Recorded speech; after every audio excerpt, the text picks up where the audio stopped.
How's everyone doing? Welcome back to another edition of Guitars, Gear, and God. Today we're going to be talking about, continuing to talk about our movable chords. I know a lot of times when you first get started playing, everybody has this tendency to want to play up here kind of in the first position with those basic chords, those cowboy chords, you know, that basic G and that C and D, and we all want to kind of stay right here.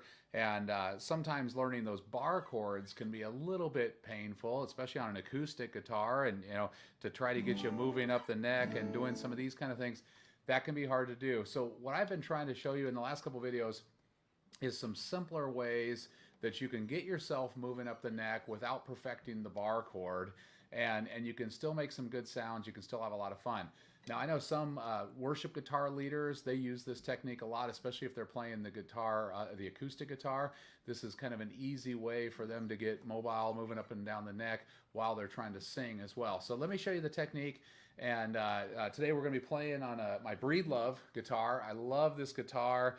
This is actually a C250, but it's the 35-year anniversary of this guitar, and it is the koa wood. You can see it's actually quite beautiful on the back and sides, and just a great sounding guitar. Picked it up at Guitar Center. You can get one of these for, if you can find one, you can get one for not a lot of money. And they're a little bit hard to find, though. There's not too many left in the stores these days. So with that said, most people are familiar with a basic G chord. So let's start right there. We've got our basic fingering for a G chord, and actually I'm even going to make it even one basicer. So just kind of the 3-finger G chord right there with your middle finger on the top on the E, this one on the A, and then down here on the E. So you got the basic G chord. Now all I want to do to it is I'm going to move this bottom one up one string, and I'm going to have my pinky. Okay, so there's a G chord. I think that's still considered just a standard G chord. It's just a variation of being able to play it. If I give you the wrong name of any of these chords, I'm sure one of you guitar enthusiasts will correct me. I'm sure I'll say one of these wrong, but we'll just call this a G chord. Okay, now what I'm going to ask you to do is lift this finger off, and with this finger right here, just rest it a little bit on the A string, so it's muting it. Okay, so I can get sound out of the top one and then all the rest of them, but this one is muted. Okay, so when I strum it, it sounds like this. You might be able to hear the difference if I put this one on.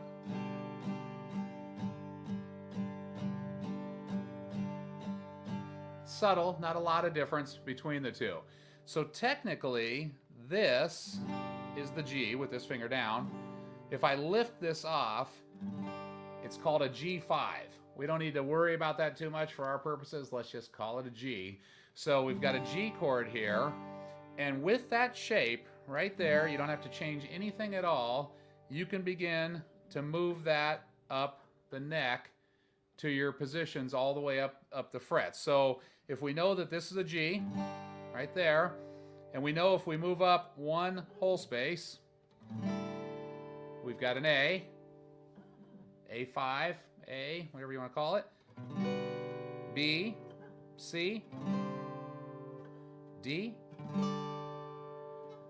E. Okay, so those are your chords all the way up, and of course, you know, if you want to play the sharps in there and stuff, you could do that as well.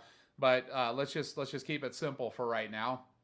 So the way this technique would work, if you're just trying to move up the neck, and say you want to just do something like a, you can just play with it and figure out something that sounds good, but say you want to do something like a G,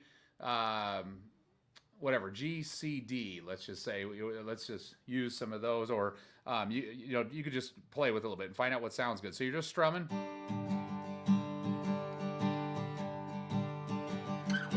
B, C, D,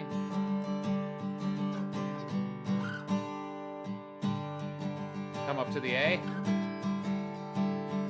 B,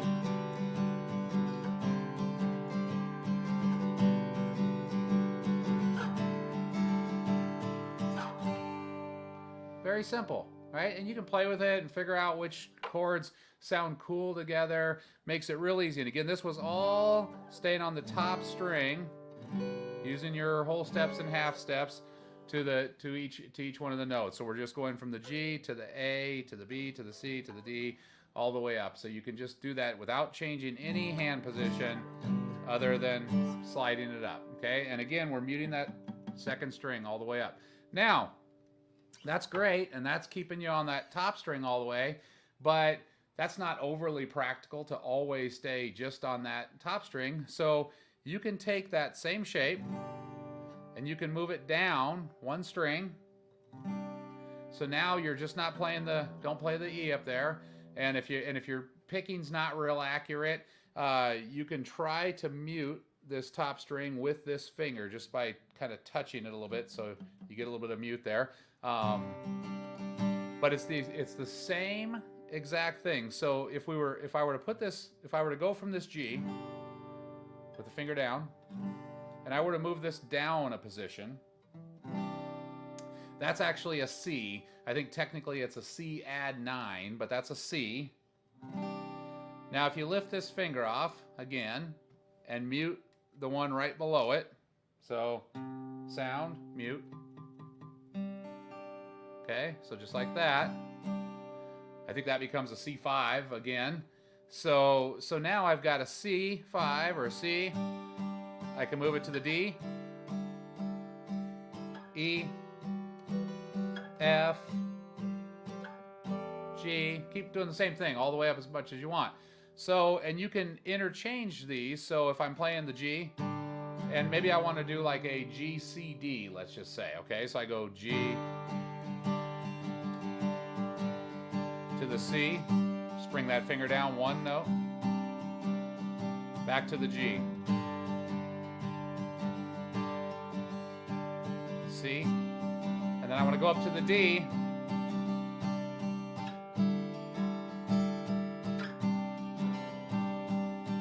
back to the G. Very simple, right? So again, it's the same shape, just muting the one right below whatever finger you're putting down. And then I can lower it and mute the one again right below it. So I'm playing that one, muting that one.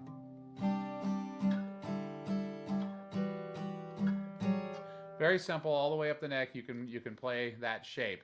And so what that's going to do is you've just taken yourself out of playing these very simple first position chords that everybody learns, and now you're able to just move all the way up the neck on both your top string and your next string, on your E string and your A string. So gets you moving. Have a little fun with that. Practice it. Figure out a sequence that sounds good for you. I'd love it if you'd comment on this video if this was helpful for you, or if you have any questions, feel free to throw them on the video, and just practice this one a whole bunch and you'll get it perfected. If you really enjoyed this, I would sure appreciate it if you would like this video and if you would subscribe to the video. We are growing our subscriptions every day, and we're really trying to get a lot of subscriptions on this page. So please subscribe and tell your friends. God bless and have a great day.